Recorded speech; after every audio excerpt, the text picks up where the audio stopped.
Happy Sunday.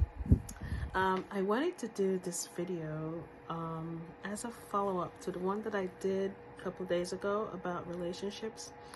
And the reason for this is I have had a handful of people that have sent me messages, either in similar situations or situations that does have something to do with friendship, but a little bit off. So I wanted to talk about it just a little bit.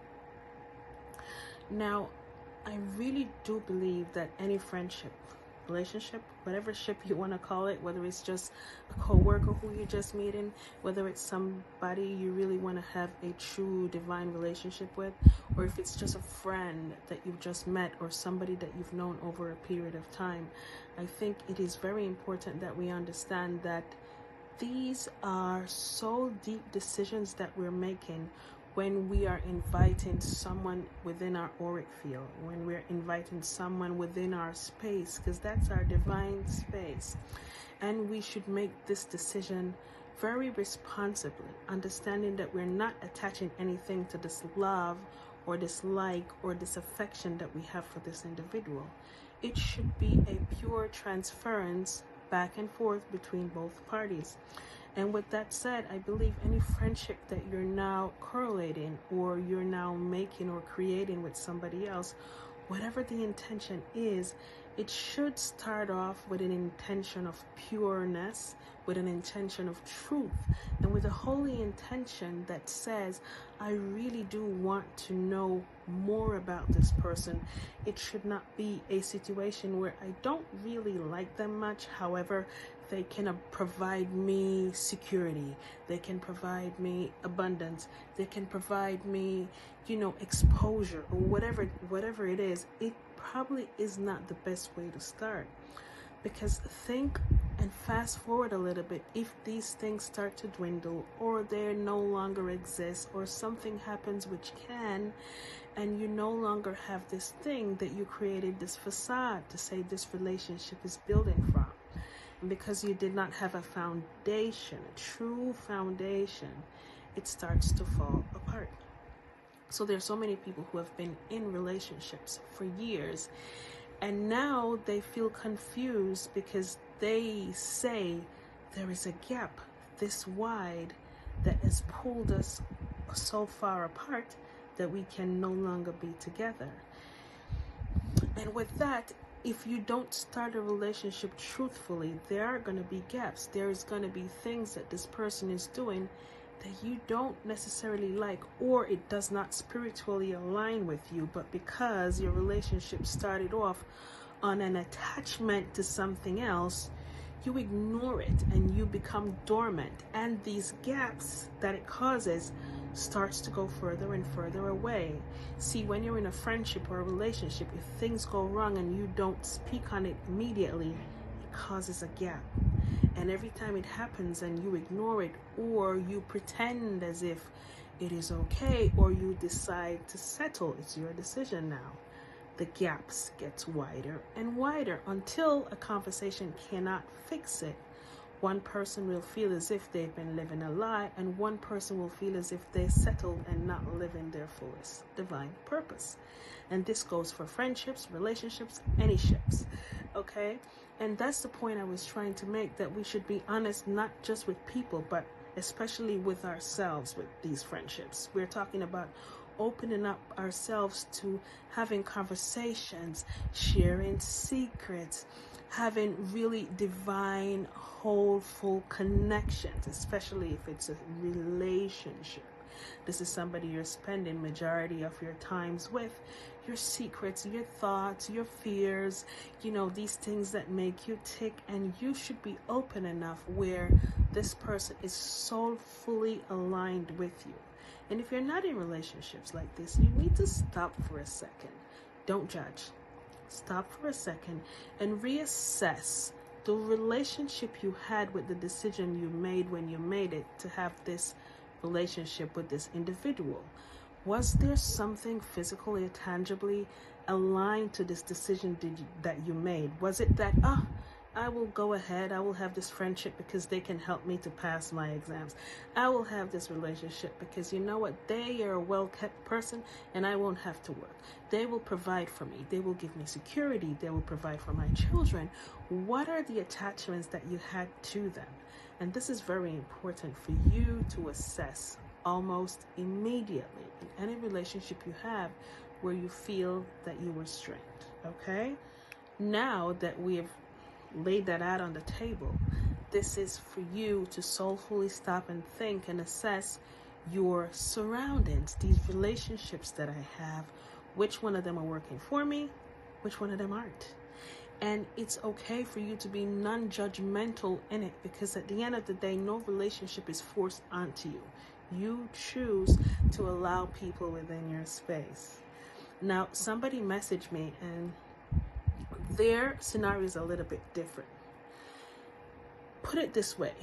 They're having a feeling of cleaning house. They think they have too much of a big circle and he feels as if it's depleting him. And this is really what I wanted to get to. Now, we have to understand with friendships, relationships, that sometimes it's better to have a very small circle. And we go about life fearful. Oh my gosh, this person who's never met me is going to hurt me. And you go through life fearful of everything and their mother. And let me tell you this. The person who can hurt you the most are usually the ones who are closest to you. Let me repeat that. The person who can hurt you the most are the people who are closest to you. Why? Because you're open to them. The persons around you who knows how many bones make up the skeletons in your closet, yeah, those are the ones who are capable of hurting you the most. The person who knows the brand glue that you use to glue your broken pieces together. Can I say that again? The person who knows the brand glue that glued your broken pieces together. They were there when you were shattered and they saw you put your pieces together. Those are the persons who are capable of hurting you the most, if you allow it. Now, this person's scenario is a little bit different. He has a clique of friends. There is one particular friend, he says, there is not one day that goes by that this friend is not complaining about something. Now, how many of us has a friend like that? The problem with him is his empathic self does not know how to separate the friend's drama from his own. And what I said to him is, you have a vampire for a friend. And don't go crazy because I said that. Because we have people around us that have vampiric energy. And they are attracted to us because we're empathic. And many of you know you have such a big heart and you wonder to yourself, how come I always attract people with problems? I have the same problems too. But it's because you're empathic and we're energetic beings. So people of energy who are completely depleted, consider somebody who's completely covered with a dark cloud. And they yearn for a little bit of light. You within yourself with a heart so big, understand that energetically you are this beacon of light that everything can see. Everything, everyone, every entity, everything can see you because your auric field is so bright. You're always happy, you're energetic, you love everyone because you love yourself inwardly. It expresses itself outwardly.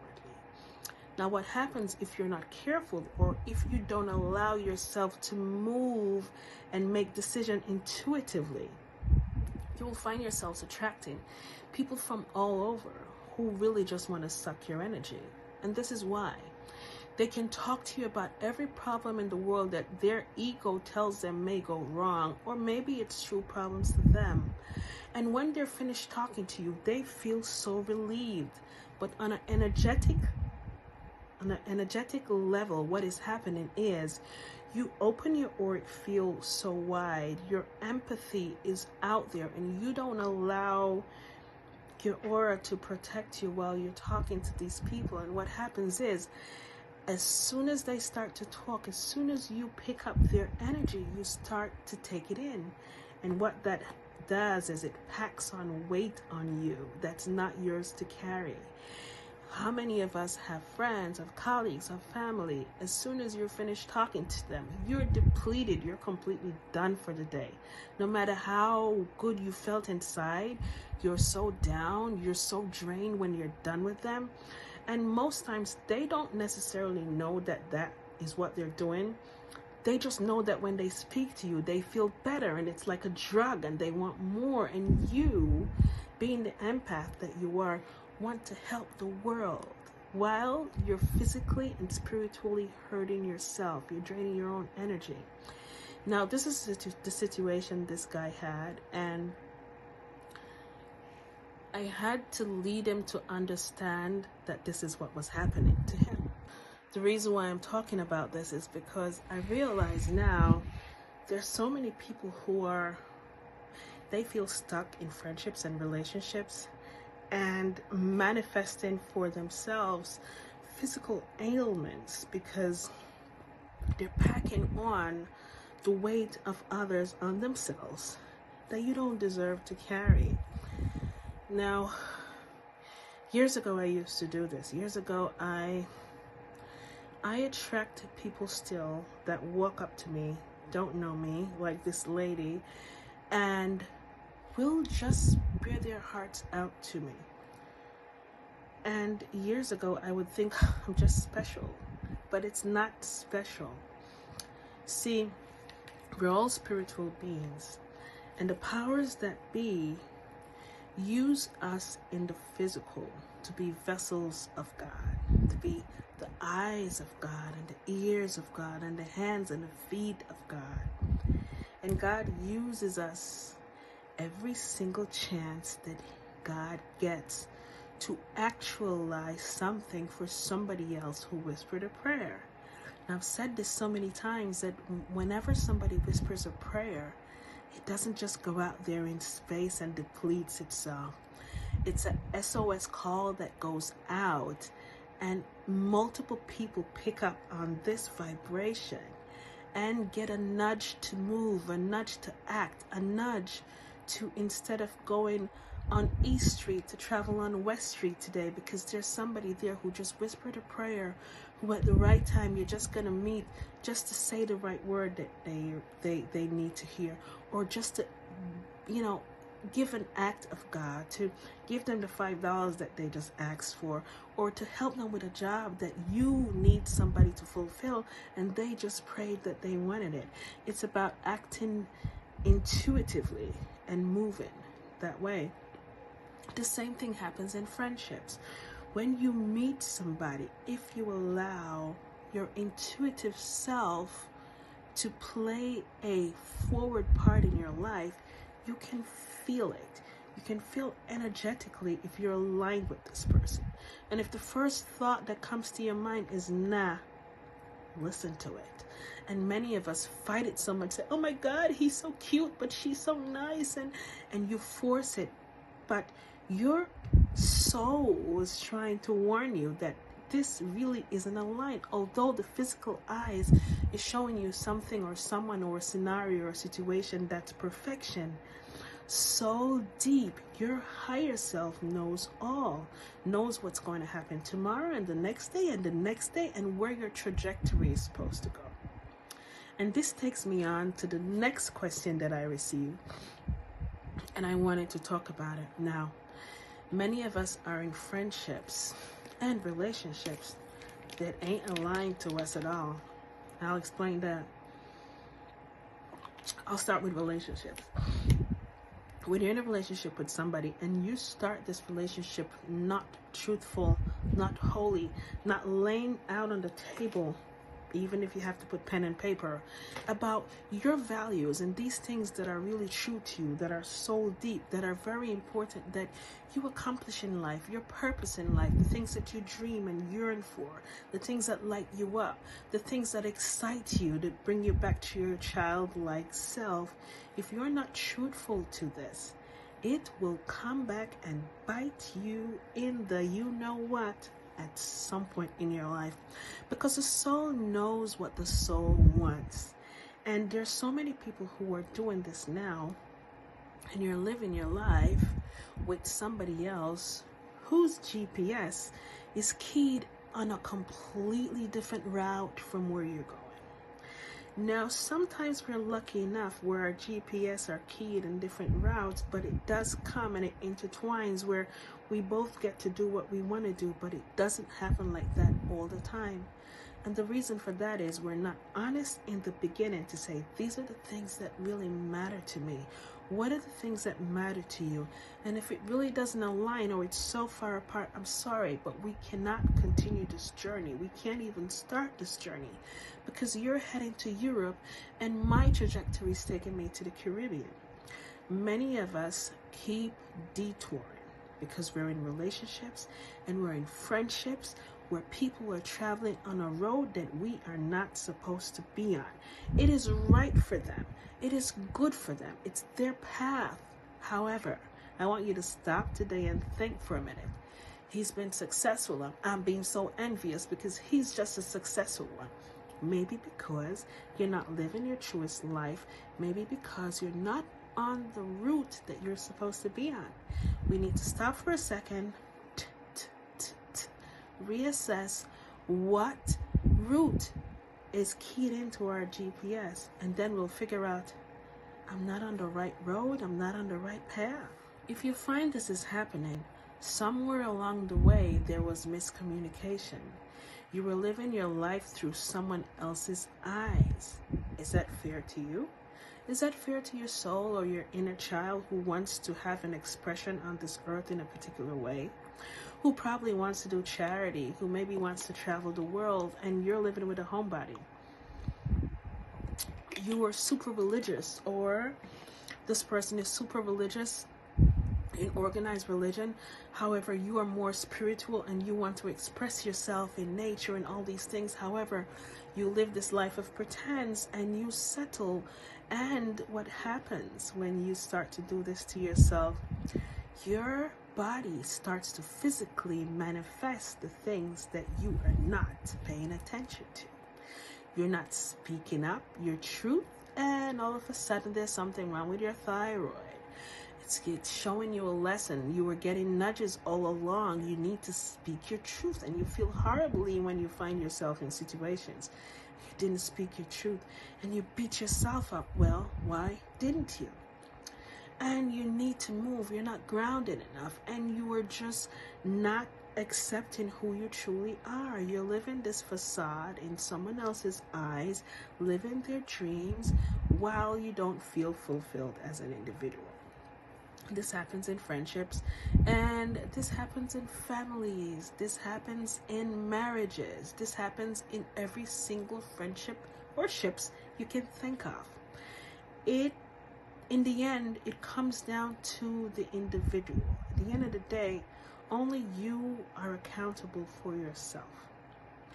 You have to understand that the reflection you look at in the mirror and the words that you speak over yourself is what defines the reality that you live. If you wake up every day and you say, I could not possibly live a full life without this person or these persons in my life, that's what you're going to get. If you continually say to yourself, you don't think you can ever do this because nobody else in your family ever did. I will never be a millionaire in my family. I will never have my own business. I don't think it's possible because of the color of my skin or my sexual orientation. And if you hold on to these things, be careful. The words that come out of your mouth have weight. They have power. There's nobody else's word that can hurt you more than your own.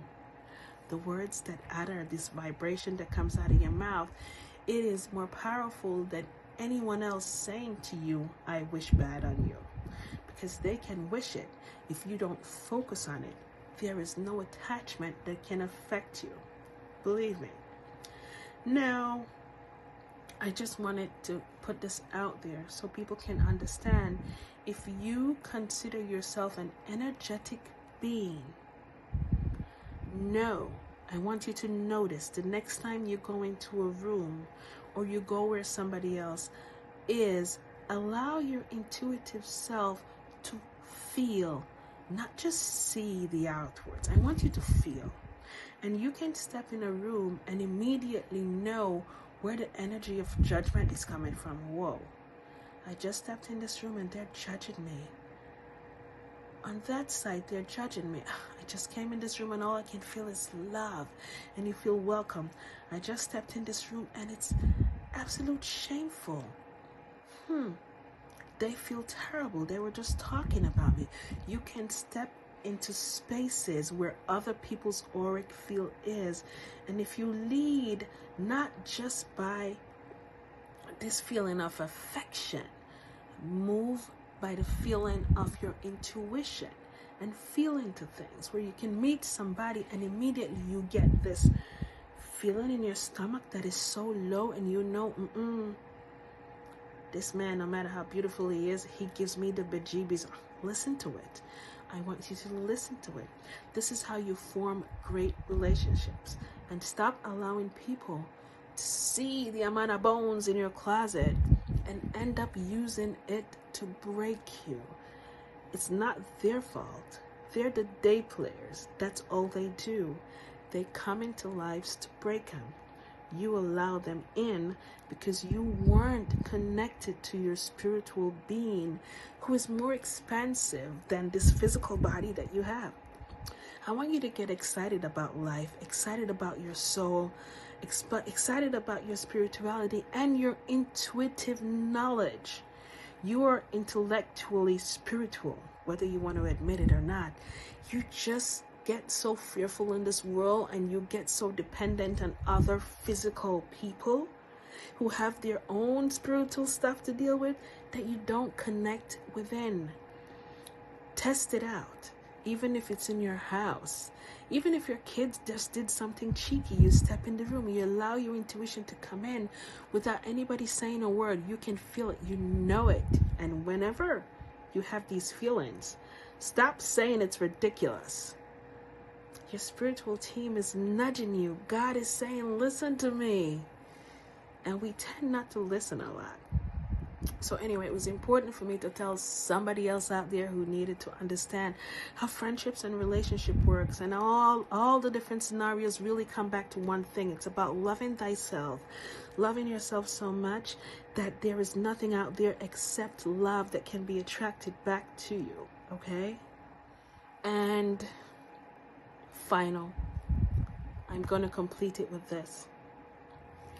If you wake up every morning and the thoughts that you will attract are that you are good for nothing and it's going to be the worst day ever and it's doom and gloom for you, I guarantee you every person that you encounter, every situation, every scenario that you encounter for this day will be exactly that which you're focusing on, because you expect it. You put so much energy on it. And we need to start waking up every morning being grateful just for the bed that you woke up on, just for the roof that's over your head, just for the one cup of tea that you had, just for the job. I know it makes you feel tired, but just for the job that you have that allows you to earn something for now. This is keeping you for now, but this is abundance. You know why? Because although you may not have a bank account with $1 billion, you are spiritually wealthy. You can still go down on your knees or in your bed or in your private space and call it your war room. And you can commune with God and with spirit. And you can say to him, I don't know how I'm going to do this week, but I know you got me. And out of the blue, somebody just calls you and say, you know what, I've been thinking about you. Remember this thing that you did for me? I was thinking I'm going to repay you for this. Or somebody out of the blue gives you the very same thing you were thinking about. You didn't know where it was coming from. See, abundance comes in gifts, in exchanges, in kinds. Abundance is not just the physical, tangible money. When you're spiritually abundant, everything that you need is attracted to you from infinite sources. It's not just coming from the paycheck that you're dependent on. It's coming from the universe, because God is aligning everything for you. And I want you to understand this day or whenever you see this video, that whatever friendships you're going through that may feel as if it's depleting you, whatever vampires you might have in your circle, start picking it away and letting go of the things that don't resonate with you anymore, and start having a true friendship with you, with your soul, with your intuitive self. Pray unceasingly and allow the Spirit of God to direct you. Now, many disappointments that you go so crazy about, stop having a hissy fit and stop and breathe for a minute and give gratitude to God. Thank you for this disappointment, no matter how terrible it seems now, because I know you just protected me from something. I know you just redirected me. I know you just changed my route, because somewhere up there has to be a detour. Stop looking on the glass halfway empty and understand it's always halfway full. And you keep putting into it words of affirmations into yourself, into your family, into your children, into your partner every single day. Because this vibration that comes from here, it is very important. It is the power. It is the magic that flows from you. And when you speak it, don't think it goes on deaf ears. Whatever you speak is what you expect, and that is exactly what you will experience. And don't think it's a joke. Try it for a second. Or think back to the worst day you've had. How did you wake up that morning? You expected it. And every time it happened, you kept expecting it to happen. And think about another day that you were so filled with gratitude and love. How many people commented on you today? Oh my gosh, you look so good. How many people held the door for you? How you got that parking spot that you would never normally get? How you went to work, probably you get a raise. How you came back home and your children were so well behaved. It's because you were expecting to have this energetically good day. And God and angels and everybody decided, oh gosh, this is what she wants. This is exactly what she's going to get. Now, I want you also to remember, as I close with this, even though many of you may feel as if you're walking alone, you're the black sheep of the family, nobody understands you, people telling you you're mentally incapable, but you know you're so connected to spirit and to your soul. Don't ignore what truly is you, because somebody else's perception may be different, because they can only tell you from the lens they're looking from. Don't judge them either. Don't care. Don't matter. Live your life the way you perceive it from your lens, and walk with God every day, and walk with spirit every day, and walk with intuition every day, and walk understanding that this physical body that you have is way more expansive in the spirit. Which means you can go in a crowd and know exactly where you're directed to go, to meet the right people, to have the right conversations. And if you live your life like this, you will know and accept that you never walk alone. In every situation that you will ever face, behind the scenes, it's bigger than an opera. There's so many things being put together for you from as way back as years before that you didn't even remember about. But you're being set up for the get up, and you're being trained now for your mastery. So the hurt you felt is because there's somebody out there for you, that you needed to be grounded, and you needed to have these feelings and emotions and put them to rest before you get this thing that you need. Or there's this career, or there's something out there that you're going to move towards, that you needed to have this physical feeling, this physical experience, so you can master this next thing that you're going to do. Nothing is an accident. Now, I leave you with this. Have yourself a wonderful day whenever you watch this, and understand that you are light and love, so be the love. And if you can't be kind, don't mind.